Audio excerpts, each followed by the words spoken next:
The passport scanner rejected my name before it rejected my face. I was standing at Gate 7 with a small suitcase, a boarding pass to Seoul, and 20 minutes before the flight closed. The airport was bright with morning noise. Families were buying coffee. Children were dragging pillows behind them. A couple in matching jackets were taking photographs beneath a departure screen. The officer scanned my passport once, then again. On the third attempt, the green light became red. "Please step aside," she said. "Is there a problem with the machine?" She did not answer. She pressed a button beneath the desk, and another officer appeared from the immigration counter. He asked for my passport and boarding pass, then looked at my face for a long time. "Ms. Kwon Yuna?" "Yes." "When was this passport issued?" I told him the date. It had been renewed at the Korean Consulate in Osaka 8 months earlier, after my old passport was damaged by water during a typhoon. The new book had arrived with a clean biometric chip, a new photograph, and a 10-year validity period. The officer turned the passport over. "This document is flagged as a duplicate identity." My throat tightened. A duplicate what? He asked whether I had ever reported a passport lost or stolen. I said no. I had surrendered the damaged passport when I applied for the replacement. He asked whether I had used another name. I said no. The officer took me to a small room beside the gate. The door had a narrow window. Through it, I could see my flight boarding without me. I called my fiancé. "Minho?" He answered after one ring. "I'm at immigration." I said, "They say my passport is flagged." Tangled. There was a silence that lasted half a breath too long. "What did you do?" he asked. "Nothing. They say there is a duplicate identity." "Yuna, don't make this worse. Tell them the truth." "Bernstein, I am telling them the truth." He lowered his voice. "Maybe you used an old name when you were younger? Your family said there were documents from before you came to Seoul." My family had never mentioned another name. I had been born in Busan, raised by my parents, and registered under Kwon Yuna. There was no hidden identity. There was only the identity I had carried through school, university, work, and every border crossing since I was 19. Minho said he would contact my father. Then he hung up. The immigration officer asked me to unlock my phone. I showed him the consulate receipt, the appointment email, and the photographs I had taken when I surrendered the damaged passport. He examined each file. "These do not prove the document is genuine," he said. "What would?" The issuing authority's record. He made a call. I watched the clock. My flight departed. The gate closed. My suitcase remained on the other side of the room. After 40 minutes, a supervisor entered. She introduced herself as Officer Han. She placed a printed notice on the table. The notice said that an individual using my passport number had already entered the country the previous month. It listed a different photograph, a different signature, and a different travel route. I stared at the photograph. The woman looked like me from a distance. She had the same narrow chin, the same dark hair, and the same small scar near her eyebrow. But she was not me. Officer Han asked whether I knew the woman.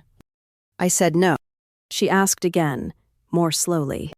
I said, "I have never seen her." That was when the first memory returned. 3 weeks earlier. My cousin Ara had visited my apartment and asked to borrow a scan of my passport for a hotel registration. She had been arranging a family trip and said the travel agency needed everyone's details. I had sent the scan because she was family. She had thanked me and promised to delete it after the booking. Now a stranger with my face had traveled under my passport number. Officer Han told me I was being detained for identity verification. She said the matter could be resolved if I cooperated. I asked whether they were accusing me of forging my own passport. She said the investigation had not reached a conclusion. I looked at the notice again. The duplicate traveler had entered through a private terminal used by a delegation connected to my father's logistics company. The route ended in Macau. Beside the route was a reference number beginning with KX-19. I knew that number. It was the internal code printed on the family succession documents. The duplicate passport was not a random crime. Someone had used my identity to move through a route controlled by my family. And someone had made sure the airport would stop me before I could return home. The airport holding room had no clock, so I counted the announcements through the wall. Every announcement carried a destination and a delay. Singapore, Taipei, Jeju. The ordinary movement of people continued while my identity sat in a plastic evidence sleeve on Officer Han's desk. Officer Han allowed me to call my father. He did not answer. I called my mother. Her phone was switched off. I called Ara. She answered in a whisper. "Where are you?" At the airport, someone used a duplicate passport with my number. Ara inhaled sharply. "That's impossible. You asked for my scan 3 weeks ago." Zhang. "For the hotel." I deleted it. "Who else had access?" She paused. "The travel agency." "What agency?" "I don't remember the name." Ara had a perfect memory for family gossip, and an unreliable memory for anything that could become evidence.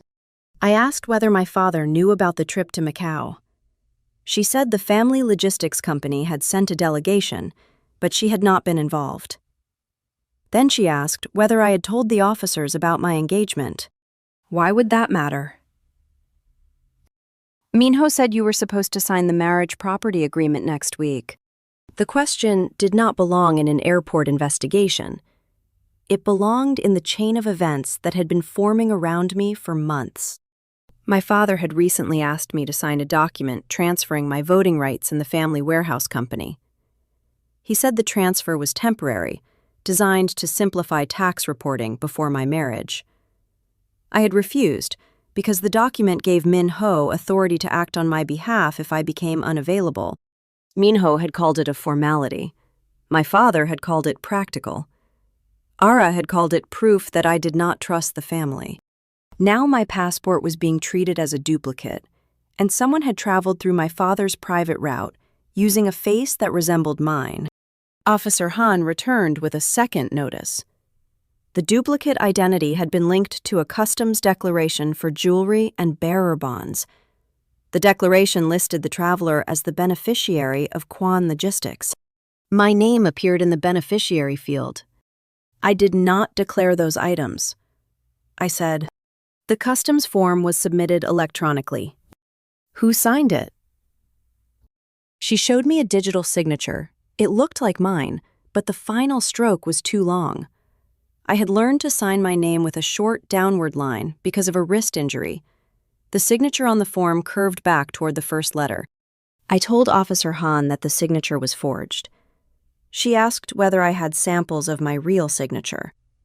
I opened my banking app, my employment contract, and the apartment lease. Each signature ended before the curve. The supervisor photographed the samples. She did not say she believed me. She said the comparison would be sent to the document unit. Minho arrived at the airport 2 hours later. He came with my father's lawyer, Mr. Beck. Instead of my father, Minho stood outside the glass door while the lawyer spoke to Officer Han. I could not hear the conversation, but I saw Mr. Beck hand over a folder with the Quan Logistics seal. When he entered the room, he introduced himself as a family representative. He said the company had reason to believe I was experiencing a stress-related confusion, and that the passport issue might be connected to a private family matter. "Are you saying I am confused?" I asked. "I am saying the family wants to protect your privacy. Then tell them to answer their phones." Choked. Mr. Beck said the company had not authorized any duplicate passport. He suggested that a criminal network might have obtained my identity data through the consulate. I asked why the duplicate traveler had used the KX-19 route and declared herself a beneficiary of our company. He said criminals sometimes chose details that looked legitimate. His answer was technically possible and emotionally convenient.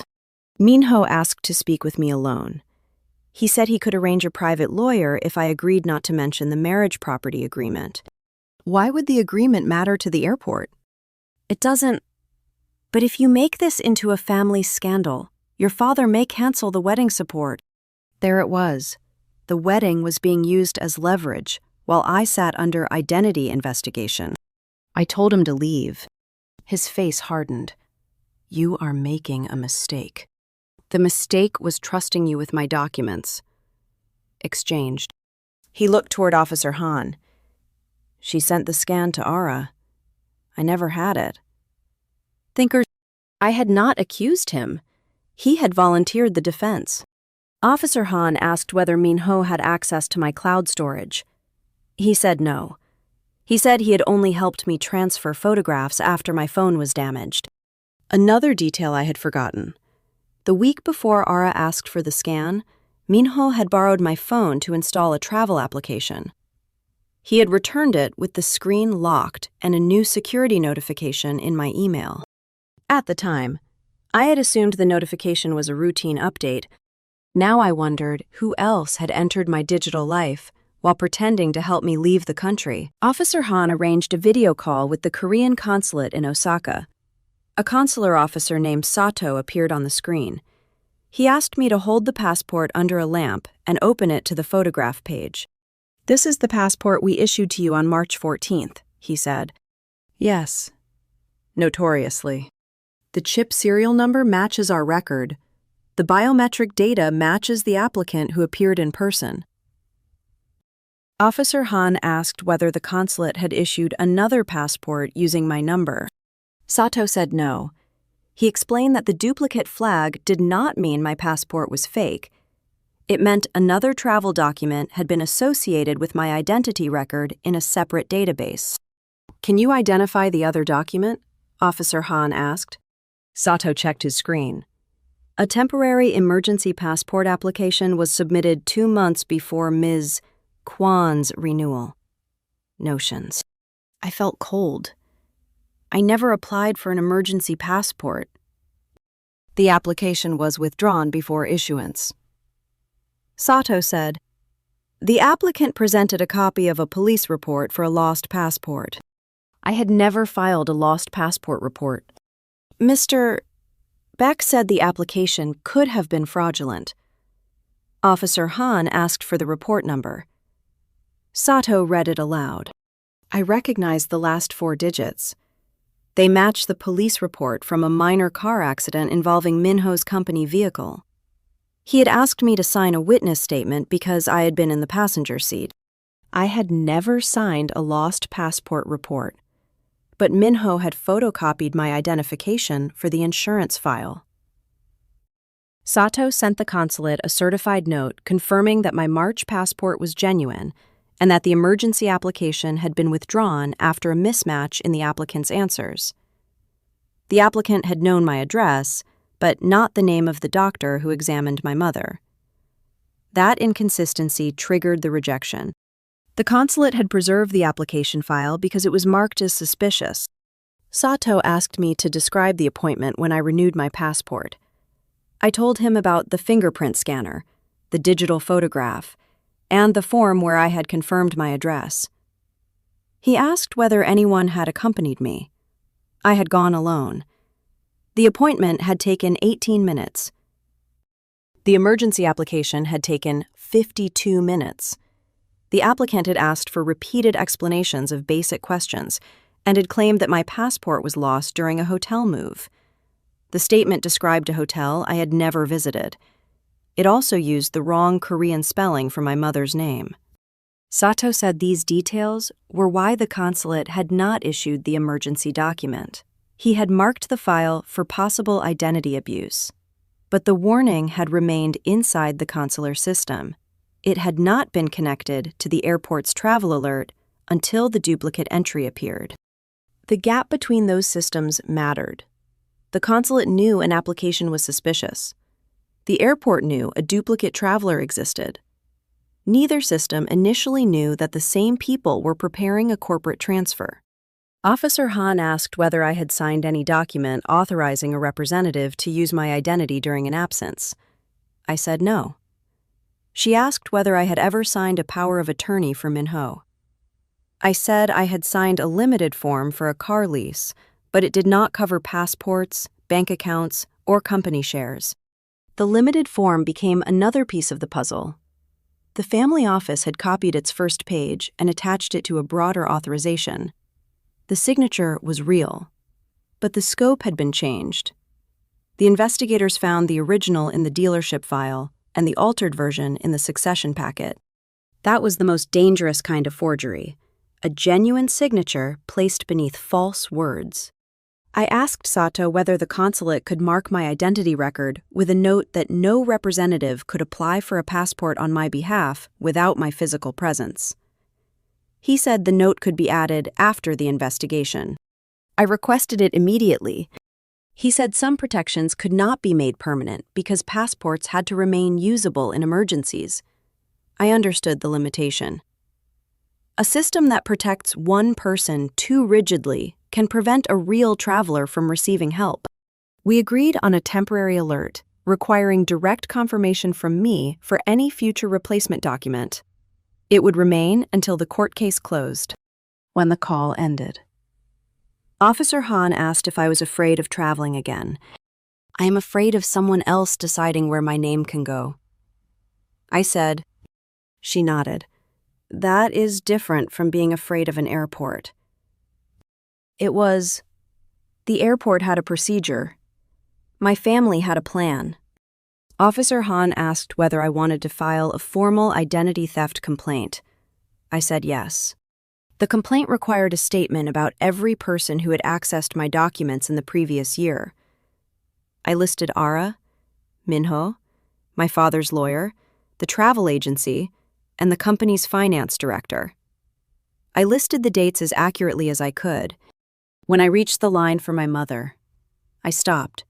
She had signed my apartment lease as a guarantor. Her copy of my passport was in the family office. I did not want to believe she could be involved, but I could not omit the access. The officer asked why I hesitated. Because a family can use a document without understanding what it becomes. That is not the same as consent. I wrote her name. The consulate file included a handwritten note from Sato. Applicant appears to be a person using legitimate family information to construct a false identity. The note was written before anyone at the airport knew about the duplicate traveler. I asked whether the applicant's photograph remained in the file. Sato said yes, but he could not release it without a formal request. Officer Han requested it through the investigation channel. The image arrived an hour later. It showed the same woman from the airport notice, this time. I saw the difference. Her eyes were set farther apart. The scar near her eyebrow was makeup. Her left ear had no small notch that I had carried since childhood after falling from a bicycle. The woman was not my double by accident. Someone had chosen a face close enough to pass in a rushed check and altered the details that a family would know. Sato asked whether I knew anyone who resembled me. I thought of my cousin Ara. We were not sisters, but we had the same grandmother and similar features. Ara had recently dyed her hair black and started wearing gray contact lenses. She had also asked me what color my eyes appeared in my passport photograph. I had thought the question was vanity. Officer Han asked me to send a photograph of Ara. I hesitated again. Family suspicion was one thing. A formal identification was another. I opened the family group chat. Ara had posted a photograph from a restaurant 2 weeks earlier. Her face was angled toward the light. The resemblance was clear enough that my stomach turned. I forwarded the photograph. The airport room became quiet while the investigators compared the images. The face in the duplicate passport was not Ara. but the person who had arranged it had studied the Kwan family closely enough to select a substitute. By the time the investigator released me from the airport, my flight had disappeared from the departure board. My passport was returned in a sealed envelope, and Officer Han told me not to travel until the duplicate investigation was resolved. I went home with a police escort because the address on the customs form was mine. The apartment door was unlocked. Nothing looked disturbed at first. The sofa cushions were straight. The dishes were washed. My suitcase for Seoul stood beside the bedroom door. But my desk drawer was open, and the folder where I kept old leases was missing. The investigator photographed the room before touching anything. He asked whether I had authorized anyone to enter. I said no. Inside the drawer, I found a white envelope containing a copy of my birth certificate. The copy was not mine. It had a red stamp from the family office and a handwritten number, KX-19-B. The number matched the customs route. The investigator asked what KX-19 meant. I explained that it was used for internal succession files. My father had created the code after my grandfather died. KX-19 referred to the 19th clause in the family charter, the clause that allowed a beneficiary to act for an absent heir during a declared emergency. I had never been declared absent. The investigator asked whether anyone had told the family I would be unavailable. I remembered Minho's message 3 days earlier. He had asked whether I planned to stay in Seoul after the wedding or move abroad. I had thought he was making conversation. At the bottom of the drawer was a torn piece of paper. It contained 3 dates: the emergency passport application, the Macau entry, and the scheduled signing of my marriage property agreement. The last date was next week. My father finally called. He said he had heard about the airport and wanted me to come to the family house.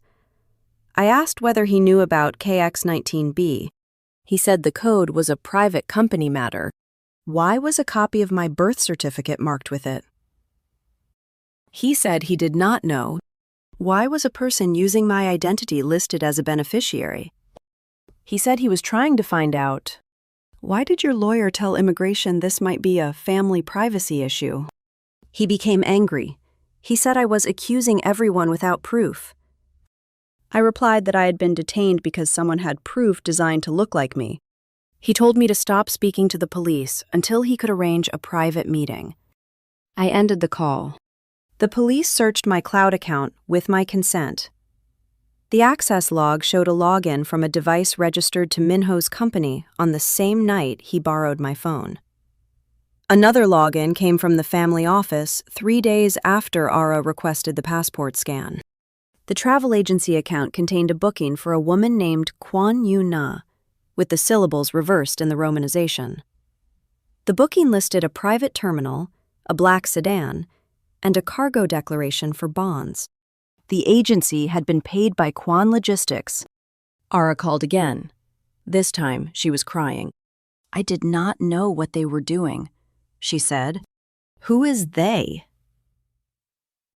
Minho and your father's finance director.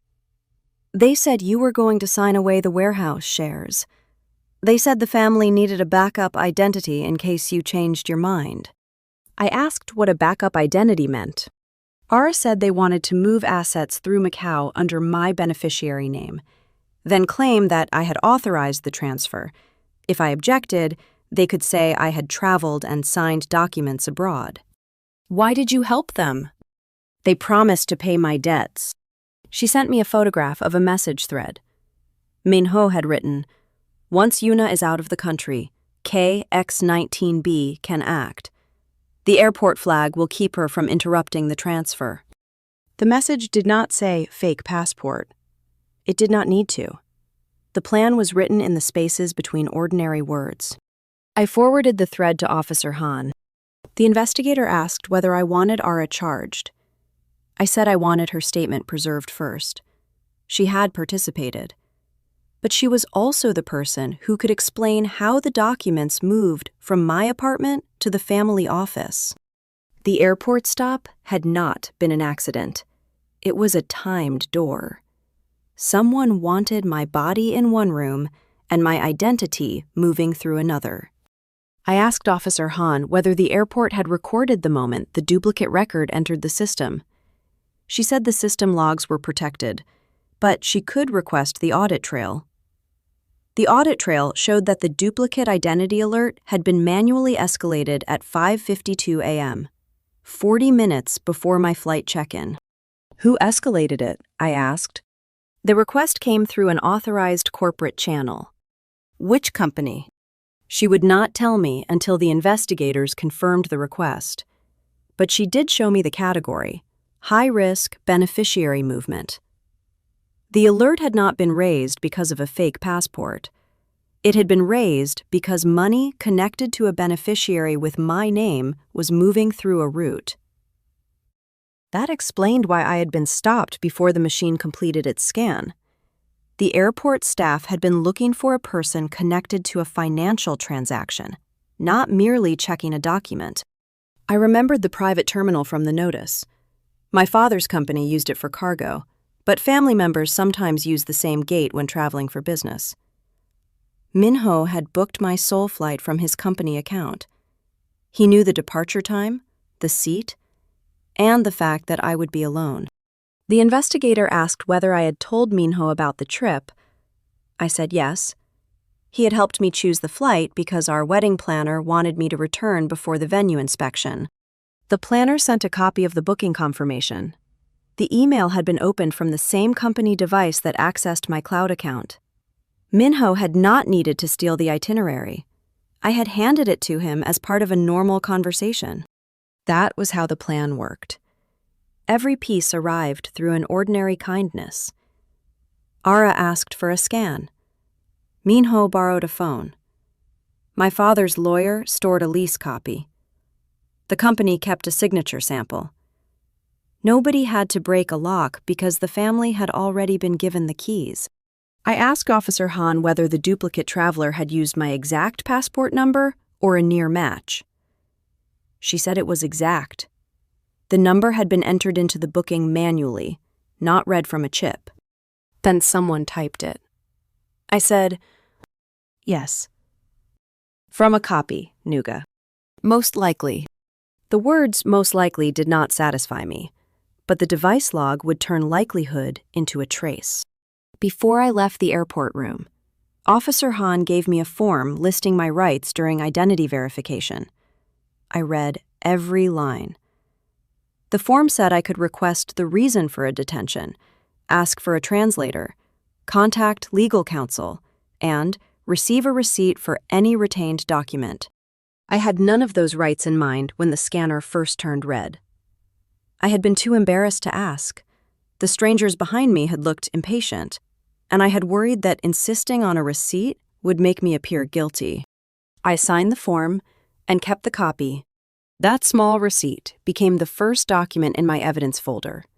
It recorded the time the airport took my passport, the name of the officer, and the exact reason listed in the system. It was not dramatic. It was the beginning of a timeline that could not be edited by my family. The next morning, the police took me to a document examination unit. The examiner, Dr. Lim, placed 4 signatures beneath a magnifying lamp: my passport renewal form, my apartment lease, the forged customs declaration, and the emergency passport application. At normal size, the signatures looked similar. Under magnification, the differences became mechanical. My final stroke lifted from the paper before it turned upward. The forged signature pressed down through the curve. My first letter began with a narrow hook. The forged version began with a blunt vertical line. It was not an amateur imitation. It was a tracing made by someone who had practiced from a scan. Dr. Lim asked whether I had ever signed with a digital tablet. I said yes. At work and during a bank appointment? He explained that the forged signature had been converted from an image. The pressure pattern was absent. Whoever submitted it had copied the appearance but not the movement. The emergency passport application contained another mistake. The applicant wrote that I had a birthmark on my right wrist. Mine was on the left. The information had probably come from a photograph reversed by a phone camera. Dr. Lim said the file would support a finding of forgery, but it could not identify the person who made it. I asked whether the metadata could identify the device. He said the electronic submission retained a device fingerprint. The application had been uploaded from a tablet registered to Quan Logistics Finance Director, Mr. Shin. Mr. Shin denied using the tablet. He said it had been stored in the company office and accessible to many employees. The police searched the tablet and found a deleted folder named YK Travel. The folder contained passport scans, my signature image, and a spreadsheet listing the dates when I was expected to be out of Seoul. The spreadsheet included my hospital visits, work meetings, and wedding appointments. It was not a travel plan. It was a calendar of my availability. One line read, "If she refuses, activate absence." The word absence matched the family charter. Officer Han requested the charter from my father. He refused, saying it was a private corporate document. The police obtained a warrant because the code appeared in a suspected identity fraud scheme. The charter's 19th clause allowed a temporary representative to act for a beneficiary who was physically unreachable, incapacitated, or reasonably presumed absent. The clause had been written for overseas heirs during emergencies. It required 2 witnesses, a medical certificate, and a board notice. Minho had prepared a board notice claiming I had traveled to Osaka and could not be reached. The notice used the same forged signature from the customs declaration. The date of the notice was the morning of my flight. I had not gone to Osaka. I had been at my office signing a client contract. My calendar, access badge, and camera footage proved it. The investigators traced the duplicate traveler's route.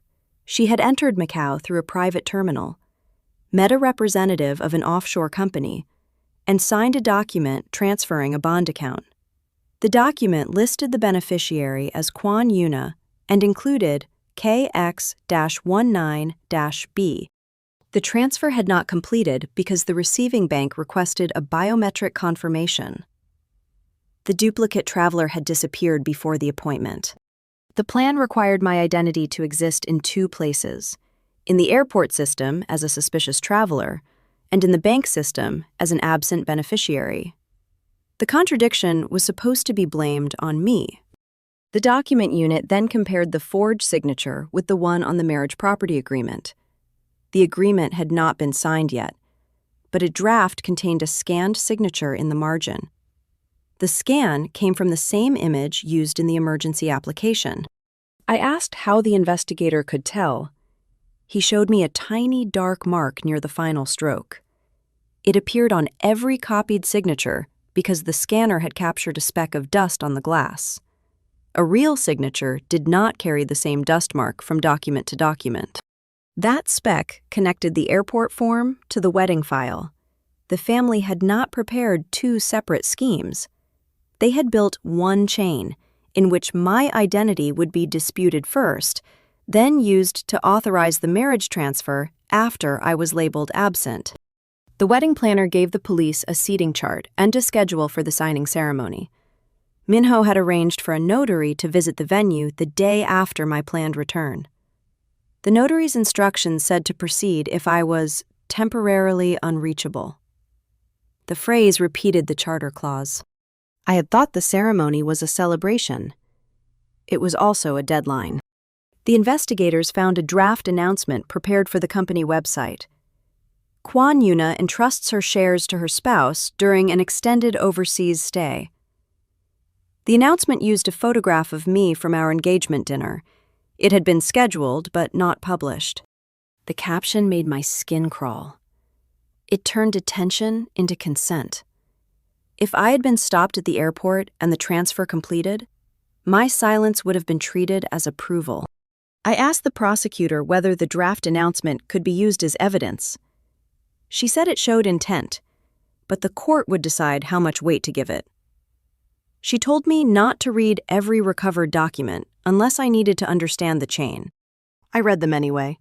I wanted to know how many times my life had been converted into a contingency. There was a spreadsheet for my clothing sizes, a note about which hand I used to sign, and a list of questions the duplicate traveler should avoid. The list included my mother's physician, my childhood school, and the scar behind my ear. The people who arranged the imitation had studied the outline of me, but not the history that made me real. Dr. Lim asked whether I wanted the forged documents destroyed after the case. I said no. They should be archived as evidence and used in training. A fake document becomes more dangerous when institutions hide how it worked. He agreed to preserve the originals in a sealed educational file after the trial. The airport had called my passport a duplicate. The documents showed something more precise. My identity had been copied, rehearsed, and scheduled. Minho called from an unknown number. He said he had made a mistake, but he had not intended to hurt me. You arranged for me to be detained. I arranged a delay. The transfer would have protected the family company. And the forged passport? Era handled that. The finance director? He was silent. The marriage agreement? He said it was separate. I asked why the agreement gave him authority over my shares if I became unavailable. He said marriage required trust. Trust does not need an airport trap. Brock? He ended the call. I saved the recording and sent it to Officer Han. The investigation now had a chain. The scan, the emergency application, the duplicate entry, the forged signature, the charter notice, and the attempted transfer. Each piece had been designed to look like an administrative error. Together, they described a plan. The first hearing took place in a government conference room, not a courtroom. Immigration officials, police investigators, a bank compliance officer, my father's lawyer, and representatives from the consulate sat around one table. Officer Han displayed the timeline on a screen. At 9:10 a.m., my passport scan was requested from the travel agency account.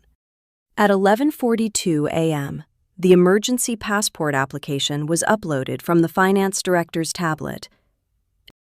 At 2:05 p.m., the application was withdrawn after the consulate identified inconsistent biometric answers. At 6:30 p.m., a duplicate traveler entered Macau using my passport number. At 7:15 p.m., the family office generated a board notice declaring me absent. At 8 a.m. the next day, I arrived at the airport and was stopped before boarding. The timeline did not include motive. It did not need to. The order of events made random fraud impossible to defend. Mr. Beck said the family office had received the board notice from an unknown employee. The bank compliance officer asked why the notice had been prepared before the duplicate travel alert appeared. He had no answer. My father joined the hearing by video. He looked exhausted. He said he had believed the company needed a temporary representative because I was preparing to marry and might move overseas. He denied authorizing any forged document. Officer Han asked whether he had instructed Minho to manage the transfer. He said Minho had been helping with the succession paperwork. Did you know the paperwork used a duplicate identity? No. Did you know your daughter's airport record was being used to create an absence notice? No. Norwich. The bank officer displayed the transfer instruction. It carried the company seal and a witness stamp from Mr. Beck's office. My father closed his eyes. The investigator asked me to identify the duplicate traveler. I said she was not Ara, but that Ara had provided access to my scan. Ara had agreed to give a statement in exchange for protection from immediate detention. Her statement identified Minho, Mr. Shin, and the finance office employee who prepared the file. Minho's lawyer argued that Ara's statement was unreliable because she wanted to avoid blame. Officer Han replied that the statement had been corroborated by device logs, payment records, and the message thread. The consular officer explained the crucial point. My passport was genuine. The duplicate identity had been added to the system through a fraudulent emergency application and a later travel record. The system had flagged the conflict, but the flag did not determine which person was fraudulent. That distinction protected me. The airport had not found a fake passport in my hand. It had found a real passport surrounded by a false record. The government review did not end when my record was corrected. The airport requested a meeting with the consulate, the bank, and the identity database administrators. Officer Han asked me to attend as a witness, not as a victim. She said the system would only improve if the people who used it could hear where it failed. At the meeting, the engineers explained that each institution stored a different kind of truth. The passport office knew who had appeared in front of a camera. The airport knew which number had crossed a gate. The bank knew which beneficiary had been named on a transfer. The family office knew which charter clause it wanted to activate. None of the systems was designed to ask whether those truths belonged to the same person. I described the moment the scanner turned red. The first officer had seen a conflict and assumed the conflict described me. I asked whether the screen could instead show two separate questions.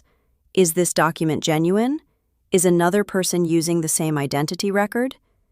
The engineers said the distinction was technically possible, but required a change in training and data sharing. Officer Han wrote the proposal on the board. It became the duplicate identity safeguard. A genuine chip match would not be treated as fraud solely because a second record existed. The system would request issuance history, biometric confirmation, and the source of the conflicting travel entry. The bank added a parallel safeguard. A beneficiary could not be declared absent for a transfer without direct confirmation from the beneficiary or a court order. The family charter could still function during a real emergency, but it could not be triggered by a private notice written after a suspicious travel alert. The consulate created an alert that followed a person across systems without exposing unnecessary medical or family information. The alert said only that a replacement document required physical confirmation. It protected the passport while respecting privacy. I asked whether the changes would stop every identity theft attempt. The engineers said no. No system could guarantee that. The purpose was to make the false story harder to complete and easier to detect. That was the lesson my family had missed. They did not need to forge every document perfectly. They only needed each institution to assume another institution had already checked. When the meeting ended, Officer Han handed me the proposal. My name appeared at the bottom under Field Contributor. A traveler affected by duplicate identity fraud. Thumbs, she said, the first title was meant to honor my participation. Use the precise one. I said, honor is not a substitute for accuracy. Brushed. She changed it. I left the building, carrying the revised policy and the old airport receipt. One was a future safeguard. The other was a record of the moment the system had failed. Both belonged together. The first training session using the new safeguard included a simulated duplicate traveler. An actor presented a genuine passport, while a second file showed an identical number entering through another border. The screen separated the document check from the identity conflict. The officers did not handcuff the actor or announce a fraud alert. They asked for the issuing record and requested a private interview. The exercise took 12 minutes. My detention had lasted nearly 4 hours. The difference was not a miracle or a new machine. It was the decision to treat a contradiction as a question before treating it as a verdict. After the session, Officer Han asked if I wanted to remove my name from the training materials. I said no, provided the story remained anonymized and the lesson stayed precise. I did not want to become a symbol. I wanted the procedure to remember the cost of getting it wrong. At home, my mother placed the airport receipt in a small box with our family documents.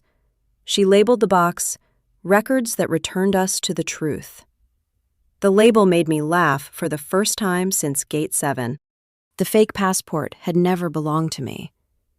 The fear of being doubted, delayed, and described by someone else's paperwork. Keeping the receipt meant I could remember that fear without letting it decide how I moved through the world. I started carrying a second card in my wallet with the consulate number, the identity theft reporting line, and the sentence, "Ask which record is conflicting." It was not a shield against every scheme. It was a reminder that a person can ask for the exact problem instead of accepting a vague accusation. When I returned to work, my colleagues asked whether I needed time off. I said I needed my desk and a quiet afternoon. I rebuilt the travel calendar, changed every password, and revoked every shared document link. The actions were ordinary, but they restored the boundary my family had crossed. The next trip I took was to Busan by train. No passport was required. I still checked the date twice before leaving.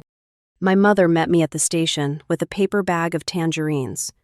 She did not ask whether the scanner would recognize me. She asked whether I had eaten. I told her I had, and for once, the answer was true. We walked home slowly, carrying the ordinary weight of a day that belonged to us again. That evening, I filed the airport receipt, the consulate note, and the revised safeguard proposal in one folder. The label read, "My name is not a route. It is a person." I added one final page, the missed boarding pass. It recorded the flight I never took, the seat I never occupied, and the morning when a false record tried to decide where I could go. The page stayed in the folder as proof that repair must include both the system and the life interrupted by it. The record was complete enough to defend me, but never complete enough to erase what happened. I kept both truths together. Whenever I opened the folder, I remembered the same rule. A document can be genuine while the story attached to it is false. Check the story. That rule crossed every border I needed to cross. It also crossed the border between family and evidence. Where I had once believed trust made records unnecessary, now the records remained, and the truth could travel with me. This time, it did. Safely. At last. I asked whether the airport could have cleared me sooner. Officer Han said the staff had followed procedure, but the system needed a better process for distinguishing document theft from identity duplication. She promised a review. The bank froze the bond transfer. The family board suspended Minho's authority under KX-19. Mr. Shin was arrested for document forgery and unauthorized access. Minho was questioned for conspiracy and fraud. My father resigned from the succession committee. He said he had trusted the wrong people because he was afraid of losing control of the company. I asked him whether he trusted me now. He said he did not know how to answer. Then answer with records.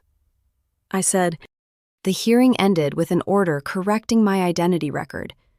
My passport was returned without a flag. The duplicate traveler's record was marked fraudulent, and the consulate file was attached to the case. I could have flown to Seoul that afternoon. I chose not to. I stayed in the airport cafe and watched people pass through the gates. A passport was a small book, but the systems around it held a person's ability to move, work, marry, and inherit. Someone had tried to make me legally absent while keeping my face available for their paperwork. The most frightening part was not that they had copied my document. It was that they had assumed nobody would compare the dates. The investigators reconstructed the 3 days before the airport stop, minute by minute. On Monday, Minho met Mr. Shin at the family office. On Tuesday, Ara sent the passport scan to the travel agency. On Wednesday, the emergency application was uploaded. On Thursday, the duplicate traveler entered Macau. On Friday, the board notice declared me absent. On Saturday, I arrived at Gate 7. Each day contained an ordinary explanation, a meeting about finance, a booking for a family trip, a consulate appointment, a cargo transfer, a succession review. The explanations only became suspicious when placed in order. Officer Han printed the timeline on a long sheet of paper and taped it across the conference room. The dates crossed the wall like a measuring line. At the center was my flight, the moment when the plan required the airport to stop me. The bank compliance officer added another date. The bond transfer had been scheduled for the morning after my flight, not during it. The duplicate traveler had carried the documents early because the offshore company required a physical identity check before releasing the funds. That meant the plan did not depend on my passport being accepted. It depended on my passport being disputed. A genuine traveler trapped at the airport would create enough uncertainty for the family office to claim I was unavailable, while the duplicate file remained active. The investigator asked why the transfer had not been scheduled after the marriage. Minho's lawyer said the family wanted to simplify ownership before the wedding. I said the marriage agreement would have given Minho authority over my shares. The order of the documents suggested the airport trap was a rehearsal for a permanent transfer. When the police interviewed Minho again, he changed his story. He said he had known about the emergency application, but believed it was a contingency prepared by the finance director. He said he had not known the airport would be alerted. The investigator showed him the message he sent. The airport flag will keep her from interrupting the transfer. He said he had meant a flag on the company account, not my identity. The explanation failed because the message was attached to the travel agency booking and sent from his device. Words could be reinterpreted. Device records could not. The prosecutor asked me whether I wanted a public trial. I said I wanted the record available to the court and the institutions that had failed to connect it. A public spectacle would not restore the missed flight or my trust. A corrected process might prevent someone else from losing both. The investigation continued for 4 months. The duplicate traveler was arrested in Macau after attempting to leave under a third identity. She was not a member of my family. Her name was Soda Lee, and she had been paid to resemble me for a single route. Soda testified that Minho's assistant had provided a passport scan, a photograph, a list of family details, and descriptive answers. She had been told that I was traveling for a private transfer and would not be questioned. The emergency passport application had been a rehearsal. If the consulate issued a document, the family could use it. If the consulate rejected it, the rejection would create enough confusion to delay me at the airport. The plan had failed because Soda did not know about the scar on my left ear or the doctor who treated my mother. The details that seemed insignificant had become the points that separated a performance. Minho pleaded that he had intended only to secure assets before our marriage. He said he had never planned to harm me physically. The prosecutor answered that identity control did not require physical violence to destroy a person's freedom. The marriage was canceled. I returned the ring through Mr. Beck's office. I did not send a message. The cancellation notice was enough. Ara cooperated with the investigation and repaid the money she had received. She wrote me a letter saying she had believed the family would forgive her because she was only passing along a scan. I wrote back that passing along a person's identity was not a small favor. It was a decision with a destination. My father sold his controlling shares in the logistics company and created a trust for the employees whose jobs had been put at risk by the attempted transfer. He did not ask me to join the new board. I was relieved. A family can repair a document without repairing its old hierarchy.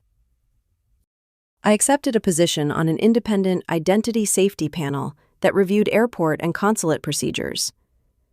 The panel recommended a rule that a duplicate flag must be matched against issuance records, biometric history, and the exact source of the conflicting entry before a genuine traveler is treated as suspicious.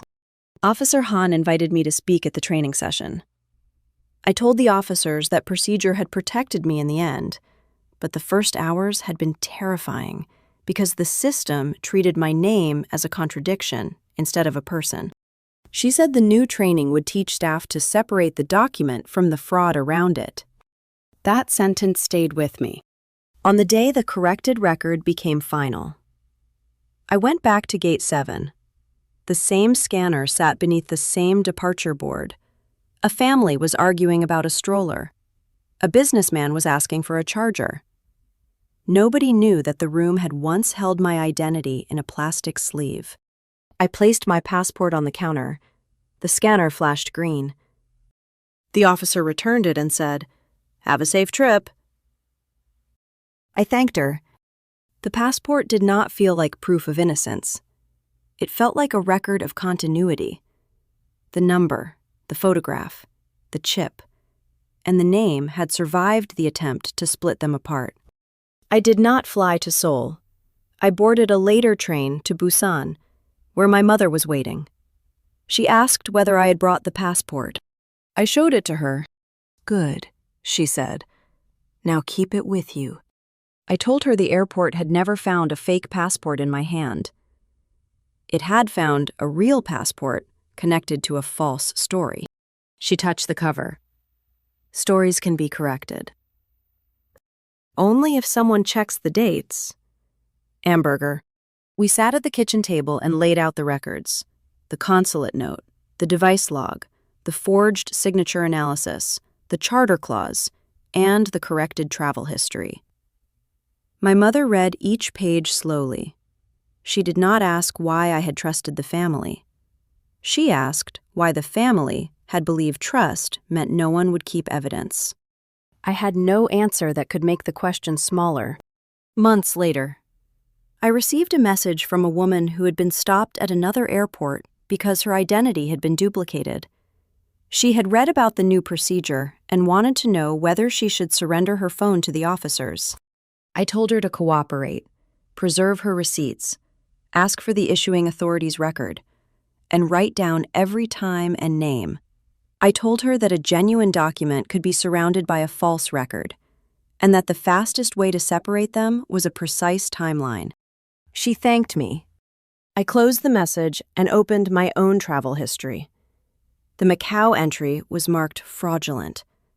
The Seoul flight I missed was still listed as canceled. The system had corrected the facts, but could not restore the morning I lost. That was the cost of an identity trap. Even after the record was repaired, the person had to live through the delay. My name had crossed the border alone. It had traveled through a duplicate file, a forged signature, and a family plan designed to make me absent. In the end, it returned to me through the evidence they thought nobody would compare. The passport scanner had rejected my name first. The source records accepted it last. The final court order restored my travel history and required the family office to notify every institution that had received the false absence notice.